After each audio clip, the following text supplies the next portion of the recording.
Good morning, good afternoon, good evening, people of Earth. Welcome to the fucking news with me, Deke Jackson, on the 10th of November, 2021.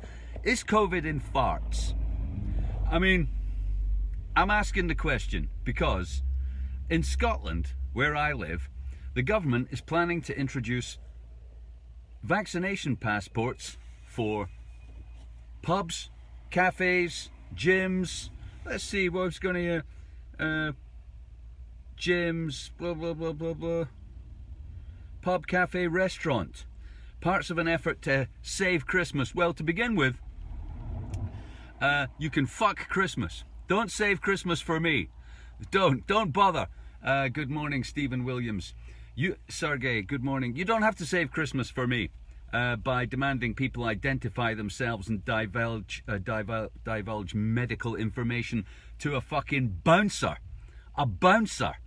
I mean, you know, no offense, bouncers, but, you know, my privacy trumps your fucking venue's need to ensure that I recently succumbed to government fucking propaganda. Anyway, regardless of whether you save Christmas or not, I was examining the list of things the Scottish government are planning to bring vaccination passports into. And I noticed that places of worship were missing. Mosques, churches, no vaccination passport to go to a mosque. Which is funny because, first of all, the Minister for Health in Scotland is a Muslim. Humza Yousaf, and so I'm not claiming there's any bias there, Humza, but how come, like, there's 20 people in the pub where I was thinking of going tonight, and you know, we're not kissing and shagging each other, we're just going in separately, having a drink, a bit of a natter. But when people go into mosques, I have observed that they kneel down in front of somebody's bum. They do. They line up, just picture it with me, lines of men exclusively, because women aren't allowed on the floor of the prayer service. It's a funny religion, Islam. It's ugly and stupid, and if you ask me, it's rather sinister. But never mind that. They all line up, all these men line up in rows in front of each other's bums, and then they bend over. Now, me, if I've had a curry or even fish and chips, or, you know, some lentil soup, if I was to go bending over a lot, I might just let one rip. Now, in normal circumstances, there is nobody kneeling right behind my bum. So, my question is, first of all, how come mosques, which are rammed with people, you know, in close proximity, how come they're not on the list? Pubs, cafes, restaurants, and gyms. And then also, if they're not on the list, are they a centre for spreading disease by farting in each other's faces? And it made me wonder about the shout, Allah! Do people shout, ah, in mosques because somebody just farted in their face? They're going, Allah! Allah! Good morning, Finn Smith. Just wondering, perhaps I know I've converted to Islam myself, so I can claim that it's a hate crime if you don't like me. So I ought to know these things, but I must confess, I've never actually been to a mosque to bend over and fart in anybody's face. So if anybody could answer this pressing question, is COVID in farts? Is bending over in a mosque and farting in somebody's face spreading COVID, and should it be part of the vaccine passport law in Scotland or anywhere else for that matter? Just wondering. Answers on a postcard, please, to I don't really give a fuck. In other news, I mean, we'll come to more news about COVID later in the newspaper, but in other news, I was looking at world news, and there's a story about the death penalty in America, and it goes like this. The state of Texas is forbidding a death row inmate to have a priest with him at the moment that he is executed, to hold his hand and mumbo some jumbo in his ear. Mumbo jumbo, mumbo jumbo, mumbo jumbo. And the man claims that this is his right under the First Amendment for religious freedom. The state says he's just gaming the system and trying to put off his execution. No, he wouldn't do that, would he? Put off his execution? Damn, what a cad. But whatever you think about that, there's a couple of things I'd like to talk about. First of all, what business has the state got killing people? The state should not be killing people. If the state is a higher authority, I mean, the state already gives itself the right to use force on people, such as, you know, arrest, forcible arrest and detention. That's one of the state's powers. Preventing you crossing borders, that's another one of the state's powers. But when it takes on the mantle of executioner, judge, jury and executioner, the state goes too far. I am against capital punishment. I think if you're going to raise taxes to fund yourself, the government, the least you can do is raise enough money to keep people you don't like in jail and not kill them.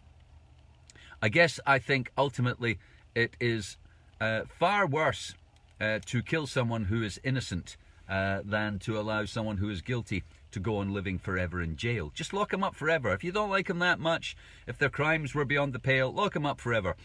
Because once you've got capital punishment, it's a slippery slope, isn't it? Oh yeah, they're totally guilty. What are they guilty of?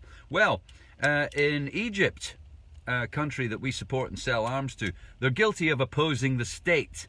In Saudi Arabia, a country that we support and sell arms to, they're guilty of opposing the state. That's what they're getting executed for in these countries. And in Singapore, a man with the mental age of a child is being executed for possessing heroin. Now, I personally consider drug abuse my right. It is my right to do whatever the fuck I want. And that may include shooting smack into my eyeballs if I wish. None of the fucking state's business.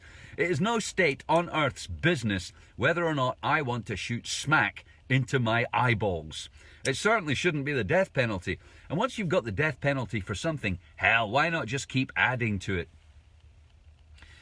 So, interestingly, America, which has the death penalty, it also locks up more people than any other country on earth.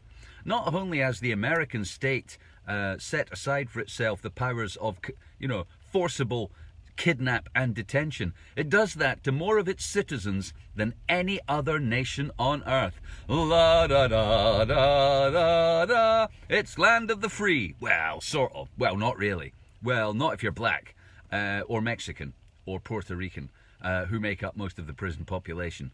Then it's land of the incarcerated in a private prison regime, which makes billions of dollars a year and has in the past bribed judges to send more people to jail so that their profits can be increased. Nice.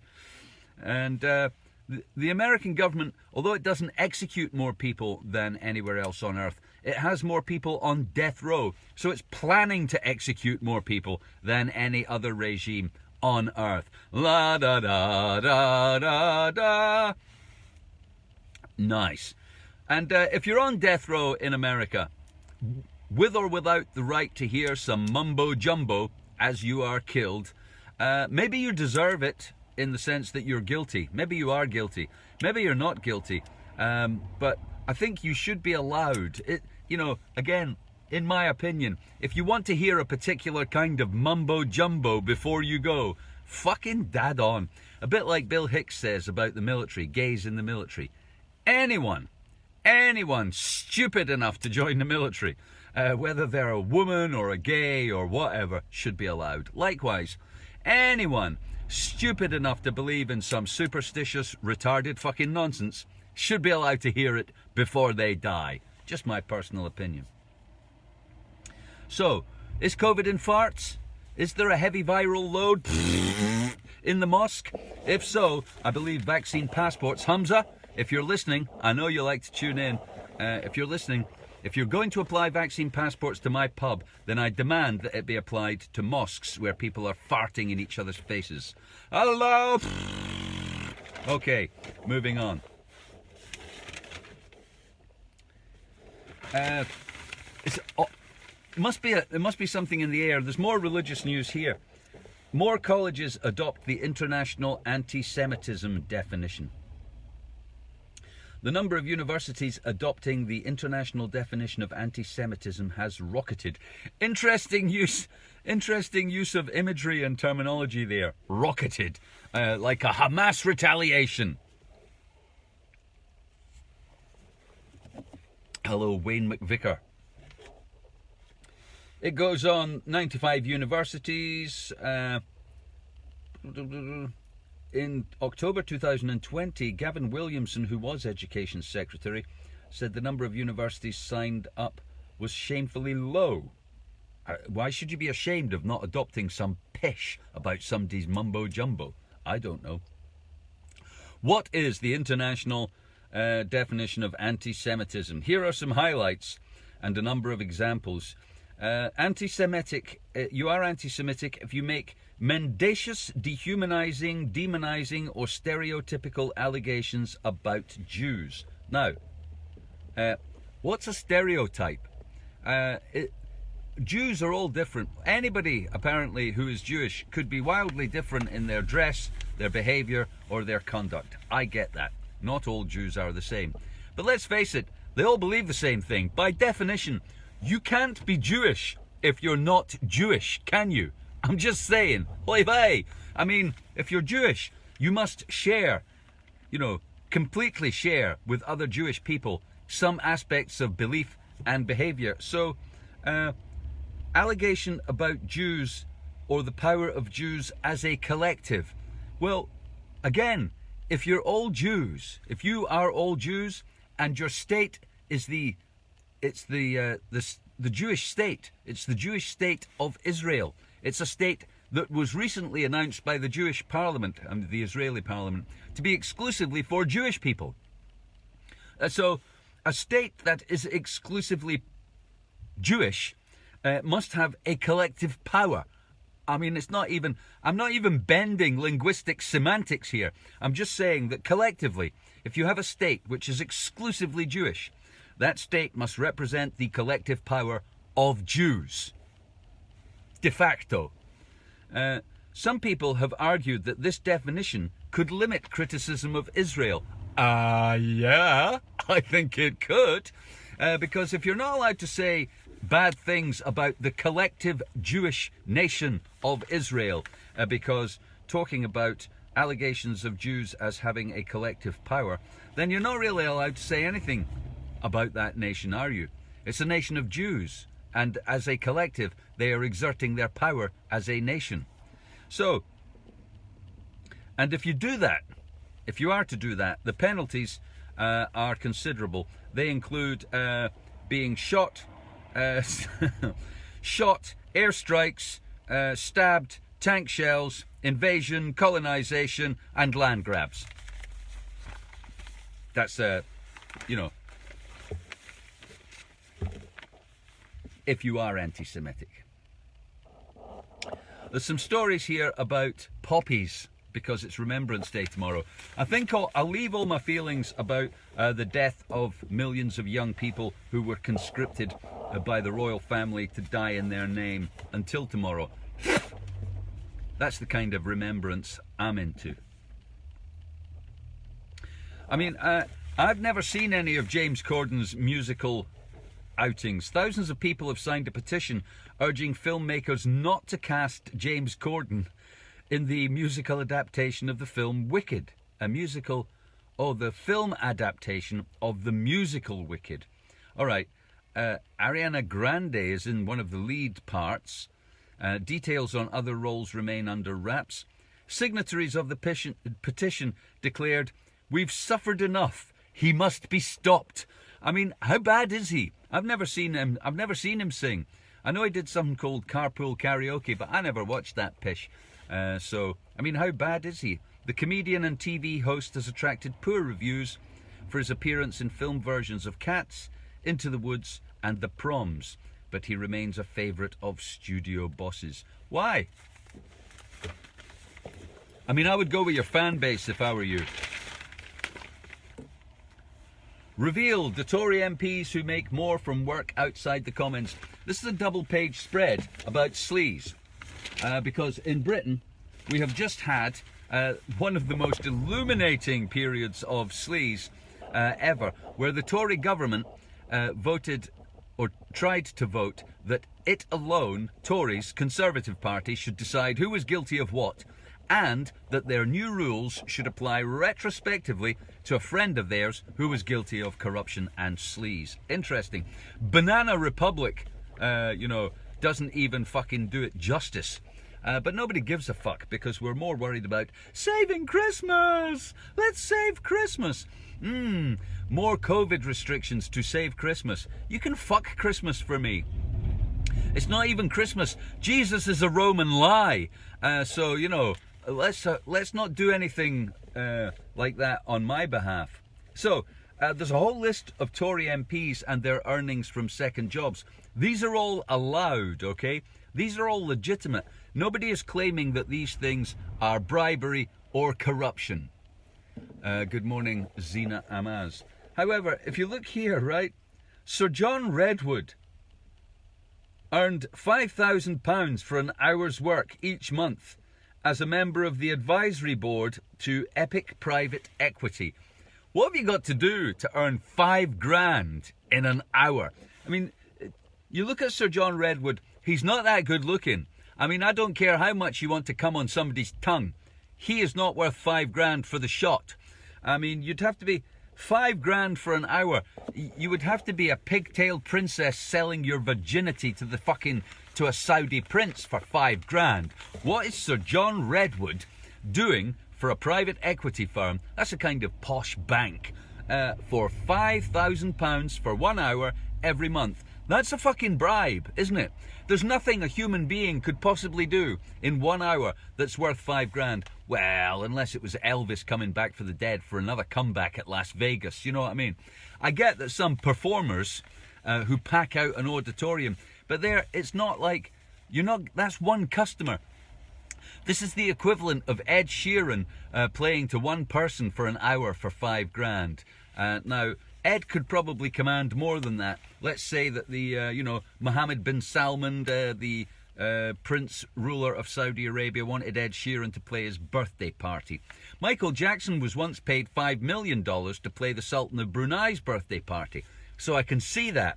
But Sir John Redwood, famously, he was the Secretary of State for Wales and couldn't remember the national anthem of Wales, and so didn't even bother singing it. I'm guessing he's not going to set the world on fire with his rendition of My Old Man's a Dustman. £5,000, 1 hour, every month. That's a bung. It's a legitimate bung. And all of these people here are getting bungs. Democracy's a private enterprise. You don't get represented when you vote for an MP. That's fucking rubbish. I don't care who you vote for, by the way. If you vote for the Labour Party, you're putting unions into power because that's who funds the Labour Party. And if you vote for the Tories, you're putting business in power. And if you vote for the Greens, you're putting Marxist loons in power. You really are. There was a controversy about Yorkshire cricket being racist recently, and they had a debate about it in the House of Commons. And the Speaker got an MP's name wrong, an Asian MP. He called him Mohammed. I'd have thought, I'm not saying they all look the same. That's not what I'm saying. But I am saying I thought they were all called the same. I thought that was the thing. I mean, I'm sympathetic to the Speaker here because I thought everybody was called Mohammed in the Asian world, or Abdul, Mohammed Abdul something or other. I thought it was compulsory. So, my sympathy to him. So one of the things about the plan to bring in vaccine passports in Scotland, where I live, to protect Christmas and save the NHS, one of the things I think about that is spend more money. Okay? To the government, my message is this. Spend more money. Hire some more nurses. Treat the fucking sick. NHS, do your fucking job. What kind of a world are we headed for? Oh, it looks like people might hurt themselves or get sick if we allow them out of their houses. So we've just decided not to allow you out of your house because we actually can't afford a nurse or a doctor.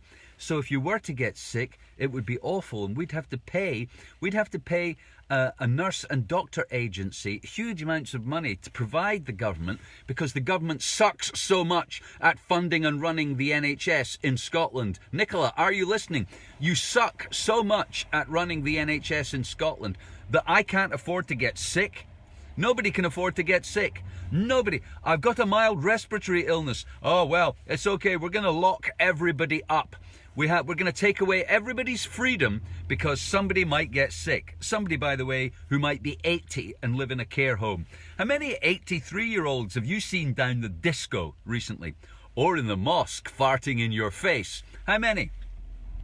Because the people who go to pubs, discos and cafes are largely young people who are not getting sick and dying from COVID. So, do you remember when in Britain and in other places they built huge emergency hospitals because they were going to deal with sick people by this thing called medical treatment?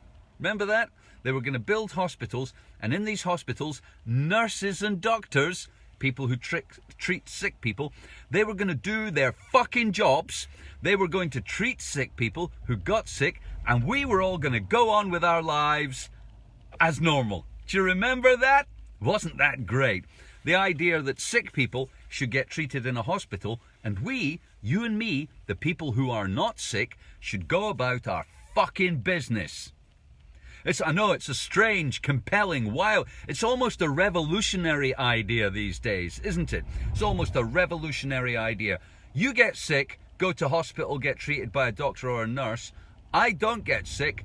I carry the fuck on with my life, and the government stays the fuck out my face. I know. I don't know where these ideas come from. They're maybe just too radical for this. Maybe the ideas from the future. So, NHS staff shortage leading to pandemic burnout. Unrelenting pressure on A&E adding to patient waiting time. NHS staff compulsory vaccination. And here's just a little story by Paul Waugh, who has written some shit in the past. Fully funding the NHS could help the Tories. It might help us as well. Fully funding the hospitals, it might help us. Because it would appear the alternative is we're going to take away all of your freedoms so that doctors and nurses can sit about playing fucking Kerplunk, Ludo, and surfing fucking Instagram because nobody's coming to hospital. Isn't it great? You know, since we locked everybody up in their homes and forbid them to go anywhere, we in the NHS have hardly had any work to do. Isn't that amazing? I have hardly treated anyone recently for anything. Nobody's getting sick or hurting themselves. Isn't that fucking peachy? Do your fucking job. Treat sick people. And now for the climate news. The climate news is a bit somber, isn't it? I have to say, I looked through this paper and I was thinking, oh fuck, more bad news on the climate. And so I was looking for a positive story, and I'll try and find this. I was looking for a positive story, or at least a picture of Greta Thunberg. But there aren't any positive stories because the whole COP26 thing has been a cop-out. It's just lies and fairy stories and people pretending they're going to do stuff, announcing they're going to cut, they're going to cut emissions from fucking fairies, and Santa's sleigh is going to be green, stuff like that. But nothing actually real. And this centre page spread is pretty much the same as that. Credibility gap between pledges and reality. Impossibly fast plans for zero emissions. So, as you'll have heard me say before, we are totally fucked. Our rulers are not going to do anything useful or helpful, or anything that's actually, the things that are required are not being done. Here's a man, another view. This is, I like this. All right, this is titled Another View by Eric Dalhuisen. Eric Delhuisen worked for 30 years in the oil industry. He's an engineer based in Aberdeen. All right? Blah, blah, blah, blah, blah. He just says, we're fucked. It's a long piece. You know, it's a single column, full length of the page. No hope of achieving net zero. I became a climate activist to raise awareness. Good luck with that. I've witnessed the well-honed narrative of the industry stopping much-needed change from happening. It suggests the fossil fuel industry is actually the energy industry. Now, you might not have noticed that, but they have rebranded themselves as energy companies. But they're fossil fuel companies, and most energy on the planet comes from fossil fuels to this day. The cuts in emissions are disappointing, but we're working on it, they say. And they're planning to go net zero and produce new technologies such as blue hydrogen, which is just natural gas. Blue hydrogen, if you ever hear the phrase, it's just natural gas, you might as well just burn natural gas. In fact, because they have to spend some energy stripping the hydrogen out of the natural gas, it's actually more polluting. I know, it sounds crazy, doesn't it? Anyway, so I was reading all of this and I was thinking, I saw a picture of Greta Thunberg. I wish I could find it, because she looked so serious. You know, she looked so serious. Oh, here we go, here we go. All right, and a bit intense, right? Poor Greta. And I believe she's 17 and she has just gone to university or college. All right? Now, it's just general advice, right? Nothing. Greta, I get it. You're worried. It's your future. Blah, blah, blah. Right, but this is just general advice. When you're young and you go to college, do drugs and get laid. Okay? Do not worry about the future.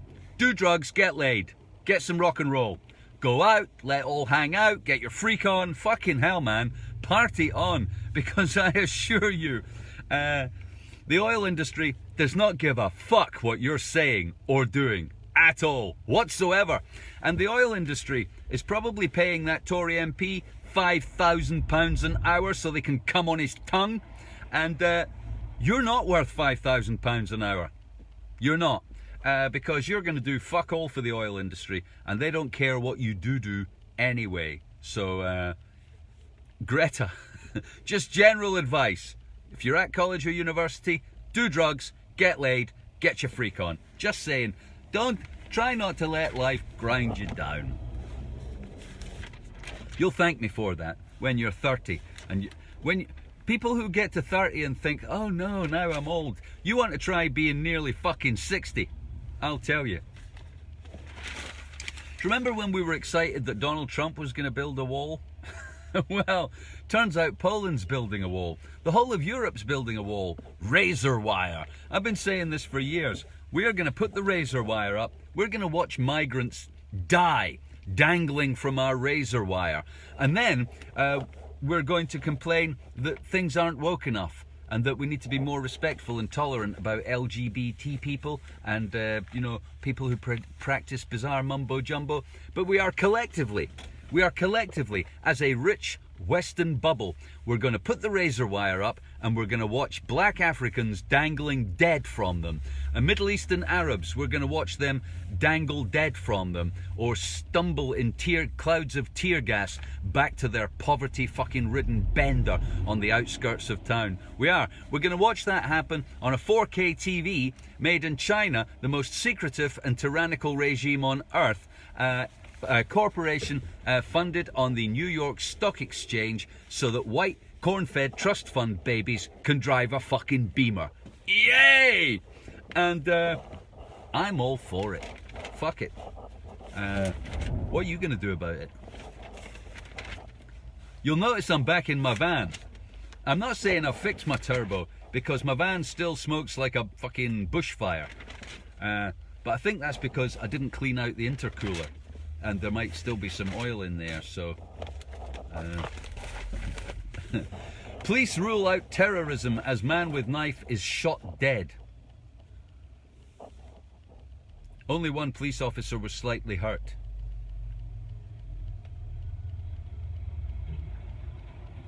The man was convicted last year for another attack with a blade. He stabbed a man multiple times in the upper body. Now, I'm not for the death penalty, but also, strangely, I'm not really in favour of letting people who last year were convicted of stabbing people in public multiple times, I'm not really in favour of letting them wander the streets. I mean, I don't know what kind of justice system they've got in Norway, but it seems a little too touchy-feely. Oh, are you feeling better now? Yes. He was sectioned for compulsory mental health. The death of the man is being examined by the Norwegian Bureau for the Investigation of Police Affairs. I mean, I don't blame the police in this event. If somebody's stabbing passers-by, I kind of want the police to take him out. Is that death penalty by proxy? I don't think so. The death penalty is the considered judgment of the state upon you for your crimes. Whereas a policeman shooting you as you attempt to stab people to death, that is self-defense of your, the members of your nation. A court stayed the execution of a man on death row after he tested positive for COVID-19. I like this.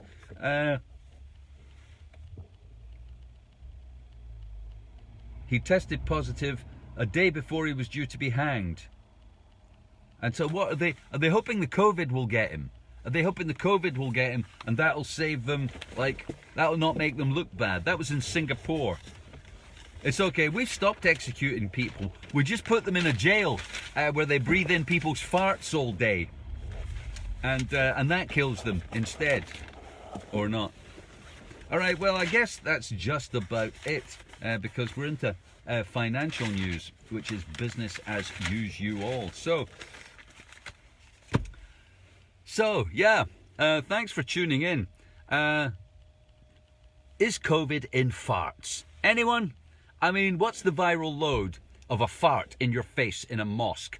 Because I live in Scotland, and if the Scottish government is bringing in vaccine passports for pubs, cafes, restaurants and gyms, but not mosques, I want to know why. Is Allah protecting the Muslims?